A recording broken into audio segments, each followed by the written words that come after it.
Hi, everybody. It is the first week of Mental Health Awareness Month. And I have to be honest, I was not going to do anything. I was saying, oh, everybody's doing something. But you really just have to follow the spirit and do what's on your heart. And so I have decided that every week I am going to be bringing you a mental health moment. And I will also include some scriptural references for those of us who are believers so that that also helps to guide your meditation and prayerfulness about your mental wellness, your well being, the different aspects of your social, emotional, and relationship health to really pay attention to this month being Mental Health Awareness Month. So, the first scripture that comes to mind is Proverbs 16 and 9. The heart of man plans his way, but the Lord establishes his steps. And so this week, I would strongly encourage you to focus on time. Yes, time. We all have the same amount each day. Yes, our circumstances are different. Yes, our finances are different. Our responsibilities are different. But guess what? We wake up every day with 24 hours. And we have to decide thoughtfully and intentionally what we're going to do with it.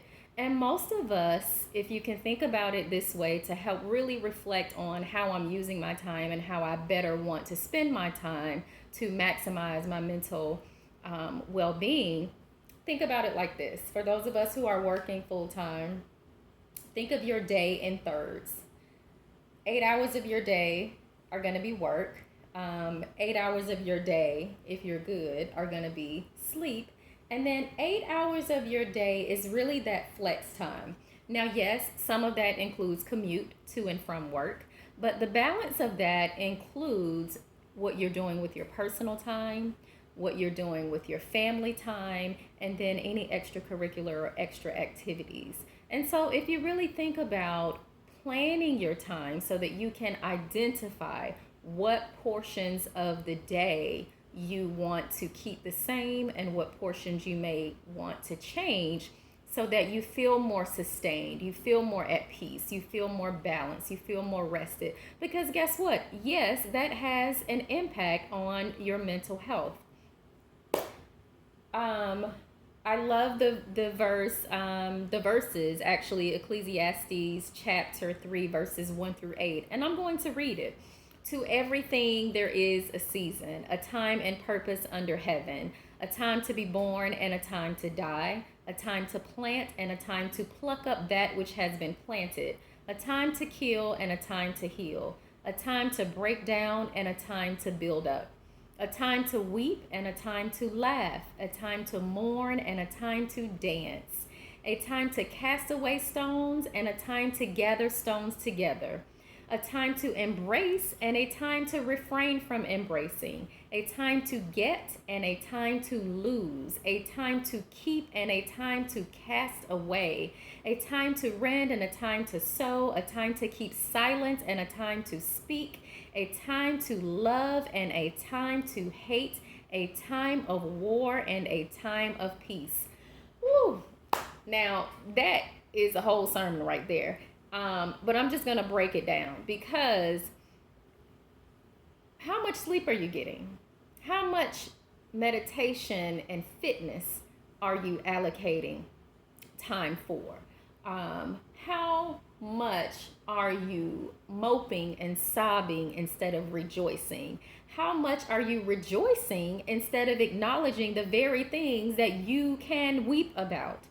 How much time are you spending with others? How much peace can you find in solitude? How much time are you spending holding back, holding your words back, your thoughts back, your feelings back? How much time are you talking too much instead of listening? And so, thinking about how all of this impacts your mental well being once again, especially during this time of pandemic. Yes, a lot of things are opening back up, but a time to embrace and a time to refrain from embracing. Some of us need to listen to that. A time to love and a time to hate. Now, that sounds mighty strange, being a biblical reference, but absolutely, what things are so detestable that they need to be recognized and be out of your spirit, be called out. A time of war and a time of peace.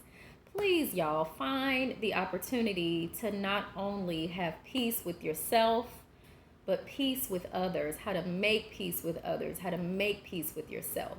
And so this week, I challenge you, I invite you, I implore you to focus on the implications of time and your mental health. This is Dr. Shay, and Lord willing, I'm going to be coming to you guys once a week, giving you a mental health moment.